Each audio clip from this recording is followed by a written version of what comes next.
This is probably one of the most important videos on this channel, as I will be talking about the God signal that exists within all human beings and that everyone without exception can feel it, including you who are watching this video right now, living with it day after day, and may have overlooked this beautiful feeling that dwells in all human hearts and connects us with God.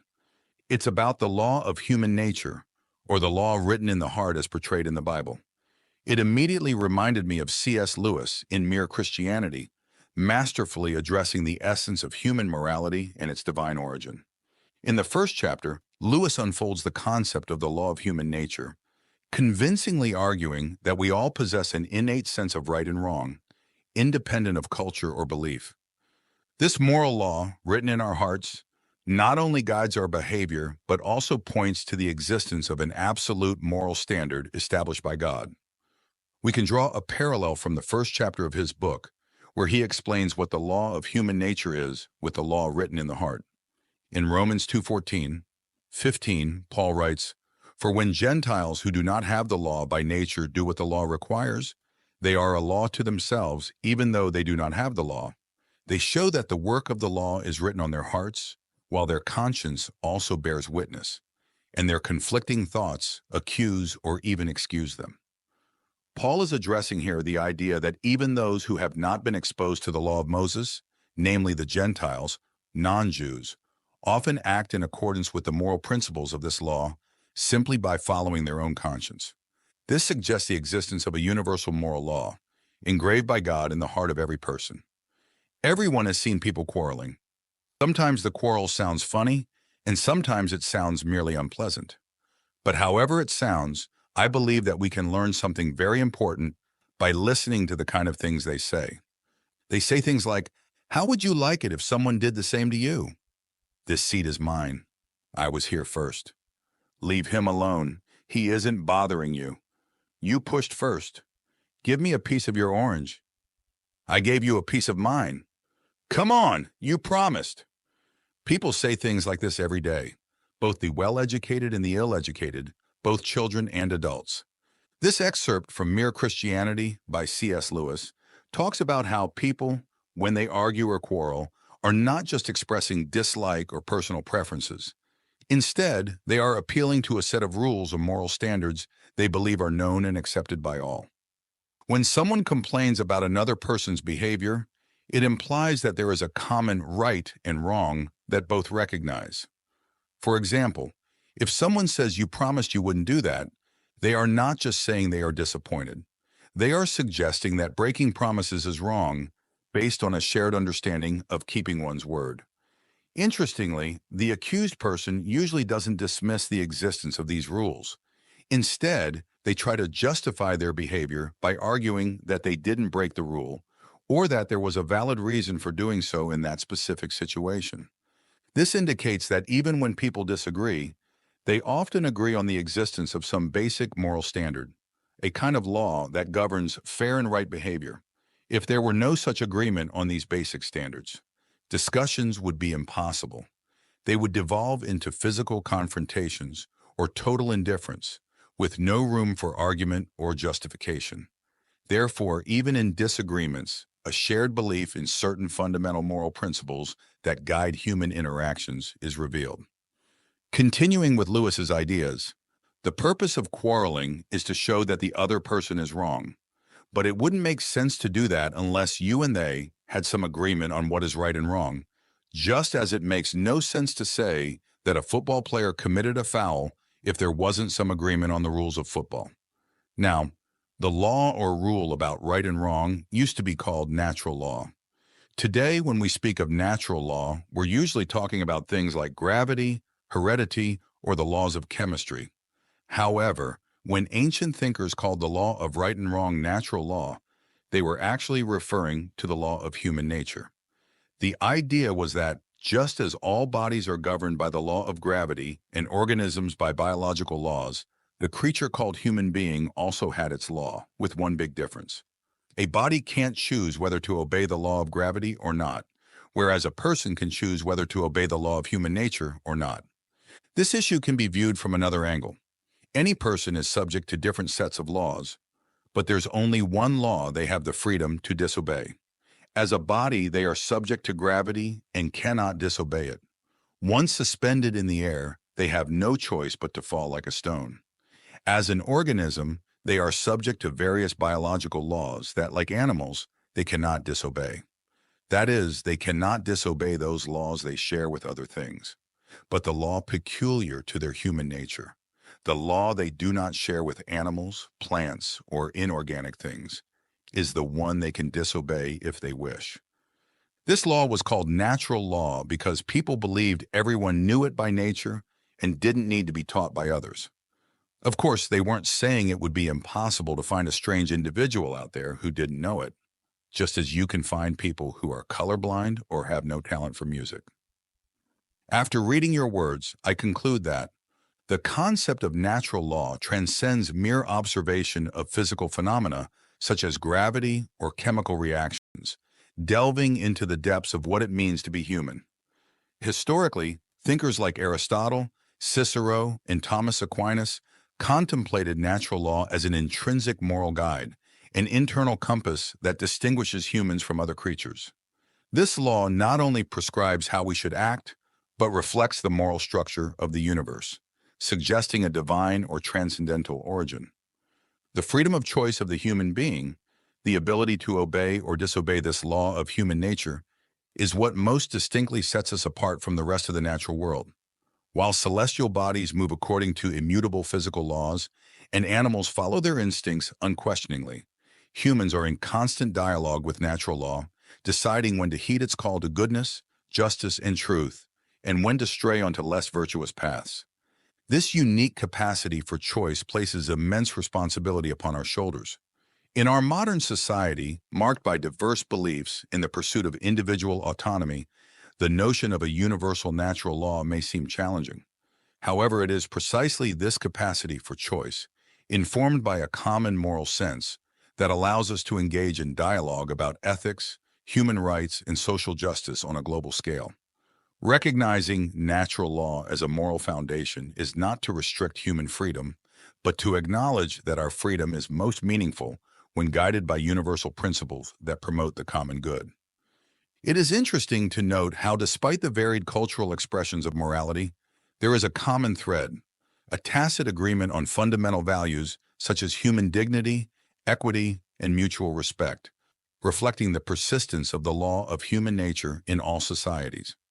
This recognition does not deny the ethical and moral differences between cultures, but emphasizes a common ground that enables cooperation and mutual understanding in an increasingly interconnected world. Again, Lewis writes, however, taking the race as a whole, they thought that the human idea of dignified behavior was obvious to everyone. I believe they were right. If they weren't, then everything we said about war would have been absurd. What sense would it make to say the enemy is wrong if what is right isn't something real that, deep down, the Nazis knew just as well as we did and had a duty to put into practice? If they hadn't had a notion of what we meant by right and wrong, then as much as we continued to fight them, we couldn't blame them any more for it than for the color of their hair. I know some people consider natural law or the law of dignified behavior, known to all men, unfounded because various civilizations and peoples of various times have erected very different moral doctrines. But this is not true.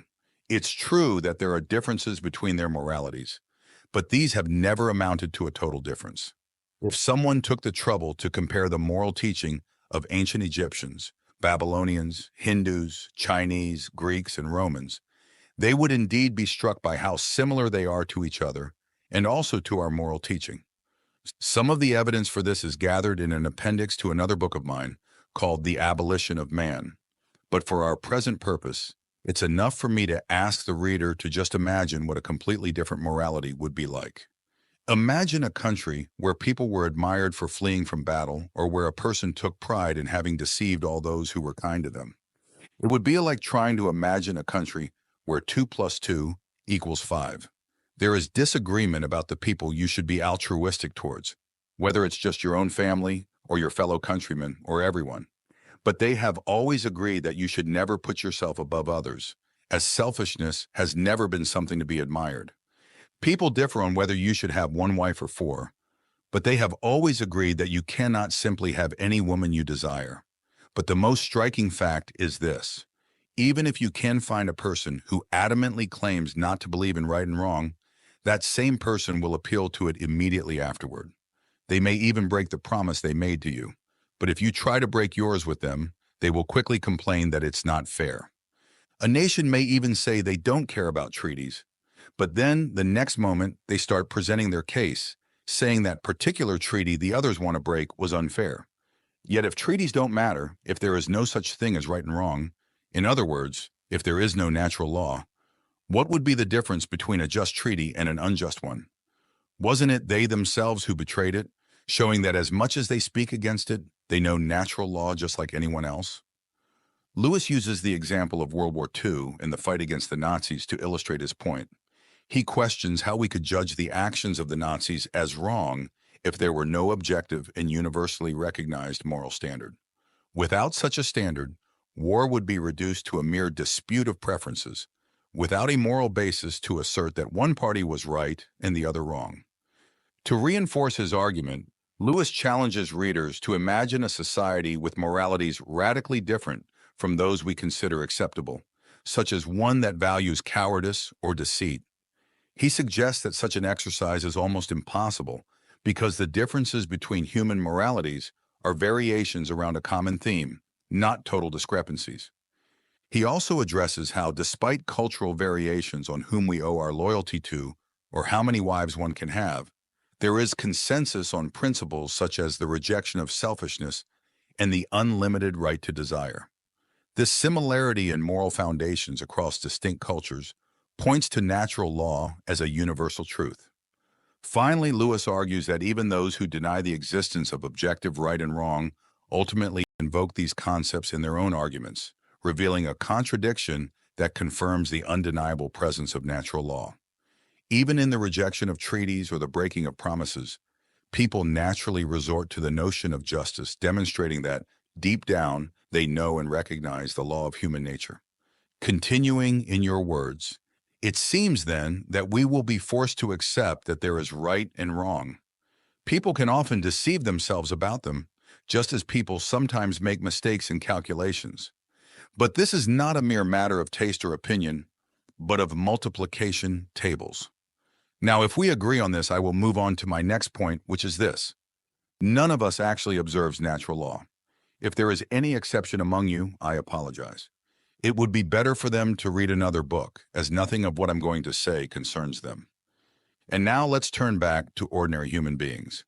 I hope you don't misunderstand what I'm about to say, for I don't want to preach, and God knows I don't intend to be better than anyone else. I'm just trying to draw attention to the fact that this year, or this month, or more likely today itself, we have failed to adopt the kind of behavior we expect from others. We can use any excuse. That time when you were unjust to your children, it was when you were too tired. That somewhat shady deal, the one you almost forgot about, came up when you were financially tight. And what you promised to do for good old so-and-so and never did, well, you would never have promised to do it if you knew how busy you would be from that day on. And as for your behavior towards your spouse or husband or sister or brother, if I knew how annoying they could be, I wouldn't be surprised. And after all, who do I think I am? I'm no different at all. That is, I'm not very successful in observing natural law. And when someone tells me that I'm not observing it, an endless list of good excuses comes to mind. The question at this moment is not whether these excuses are good. The fact is that they are further proof of the depth of our belief in natural law, whether we like it or not. If we didn't believe in dignified behavior, why would we be so concerned about making excuses for not having behaved in a dignified manner? The truth is that we believe so much, we feel the rule of law pressing upon us so strongly, that we can't face the fact that we're breaking it and consequently trying to shirk responsibility. You end up realizing that it is only for our bad behavior that we give all these explanations, and it is only our bad mood that we try to justify by tiredness, anxiety, or hunger, while our good mood we attribute to ourselves. These are then the 2 points I would like to emphasize. First, that human beings from all corners of the world have this curious idea that they should behave in a certain way, and they really can't not do it. Secondly, individuals, in fact, do not behave in that way. They know the moral law, but they transgress it. These two facts are the basis of all clear thinking about ourselves and the universe we live in. In this revealing passage, C.S. Lewis confronts us with an uncomfortable yet undeniable truth about our human nature. We know right from wrong, but often fail to live according to that knowledge. This dilemma is not merely theoretical or philosophical. It permeates every aspect of our daily lives, affecting our relationships, our choices, and our spiritual growth. In everyday life, this conflict manifests in small choices and large dilemmas. Whether in the impulse to speak a harsh word in response to momentary frustration, the temptation to be dishonest for personal gain, or the omission of an act of kindness for convenience. Each of these moments represents an internal battle between following the natural law inscribed in our hearts and yielding to our human weaknesses. For Christians, this recognition of our fallibility should not lead to despair, but rather to an acknowledgement of the need for grace and redemption found in Christ. The message of the gospel is not that we must be perfect through our own efforts, but that despite our failures, we are loved by God and called to a life transformed by His presence.